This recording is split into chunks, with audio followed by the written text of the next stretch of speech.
Welcome back, everyone. Well, Dr. Paul, there's a box of Kleenex right there. See that? I just noticed that. Yeah, I did. Good. Outside of the fact that it's beautiful decoration for the set, don't you think? It. Got some good color. Yeah.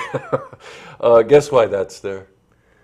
Summer, cold. You've received some upsetting news. Yeah. Yes, I did receive some upsetting news. So at any rate, we're wondering what we're going to talk about this week. We always have a lot to talk about, but we thought we'd jump into the summer cold. Yeah. So I'll give you the symptoms. Everything's fine Saturday. Everything's fine Sunday. I go to Walmart for some reason. But then last night, out of the blue, sore throat came barreling in like a Ferrari heading for the finish line. Yeah. What happened? Well, what happened was you, somewhere along the line over the past 24 to 48 hours, likely, you came into exposure to what we call an opportunistic infection, a bug.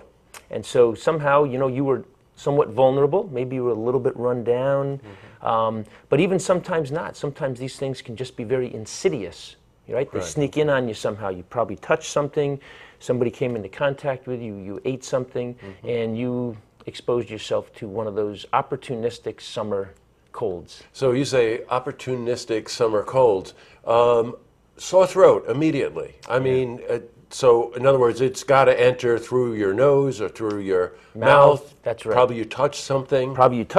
You breathed in something. So, they can come in through different entry points, but normally if it's a cold, usually resides from the neck above, so the throat and the nose.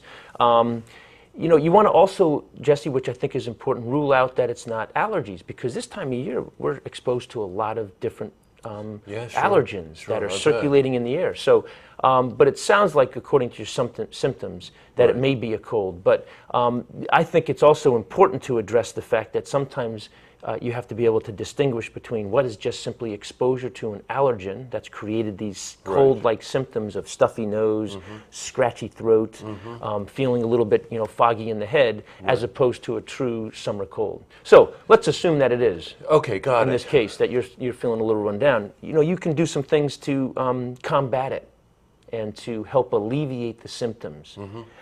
Things like tea. Tea is really good with a little bit of honey. Some soups, chicken, clear broth. This time of year it's hot outside, but it's also not a bad idea to continue to do the same things that you would do in the wintertime. So maybe make some clear broth chicken soup or fish soup. Some teas, herbal teas. And then of course the supplements of zinc. And we have lots of different products now on the market that contain zinc gluconate. And then we also have vitamin C. Right. And then some people still believe in things like echinacea, some of the herbs, and we've talked about this in one of our previous segments. Some of these herbals are very useful as well. But those are kind of the three main ones that we attack, this traditional, pretty common cold. Gotcha. Okay, you always hear about vitamin C, of course. Yeah. Mostly in oranges, right? But any citrus fruit, I think you were telling me. But what about zinc? That's the one that's always kind of a mystery for me. What does zinc do? So, it's a good question, because you see it in all the cold remedies. So it's zinc, first of all, is a mineral, and it's ubiquitous. So it's in lots of different foods. It's in the ground. The minerals come from the ground. So any type of food that you're eating that grows up from the ground, you're going to get zinc in. Now, is it in the high enough quantities that will help boost your immune system? Probably not.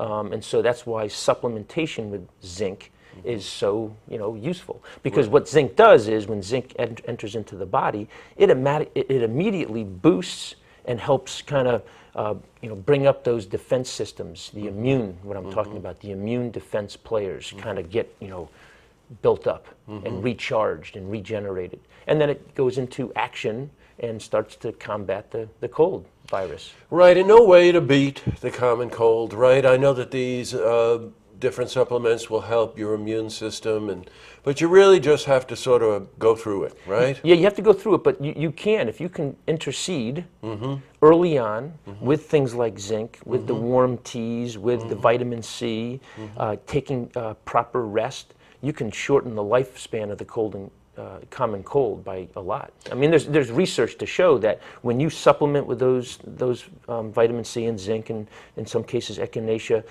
you take those warm herbal teas, and you get the rest that you need. You can absolutely shorten the lifespan of the common cold. So you're on the right track. I saw your big jug of orange juice. You're doing well. And then sweat it out. So anything that's neck above. Yes, right. You got to get outside. The beautiful warm weather, very conducive to getting it out of the system.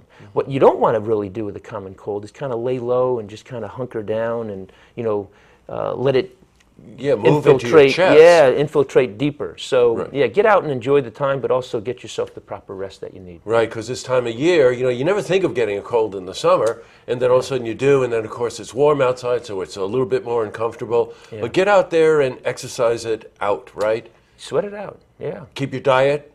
Keep the diet very nourishing. Lots of fresh green leafy vegetables and lots of fresh fruit, and stay hydrated. Yes, stay hydrated. You got to stay hydrated. Because again, with the heat and whatever, if you're going to go out and exercise, you're expelling water, and you want to be able to replace that. That's exactly right. With the electrolytes. Yes. What do we like? Now, I've noticed that your tissue box here. Yes. You need this. You need to keep getting it out. But that can cause some irritation. So sometimes petroleum jelly and products that are lubricated, because that will soften up and not abrase the skin when you're blowing the nose and things like that. So. The doctor of many talents, Dr. Paul Arciero. We can talk about vitamins, we can talk about everything. We can go anywhere. The summer cold. But of course, it always has to do with nutrition. You may not be able to stop the cause of getting the cold, but you can certainly, through diet, through understanding how different minerals work and different vegetables and fruits work, you can get ahead of this thing. Yeah, for sure. Now, the one thing you can't get ahead of is what's happening to your knee, right? Oh, man, it's a tough subject. That will make me want to use some tissues. For a different reason. So next week we're going to be talking about sports injuries that are particularly conducive to summertime. Yeah.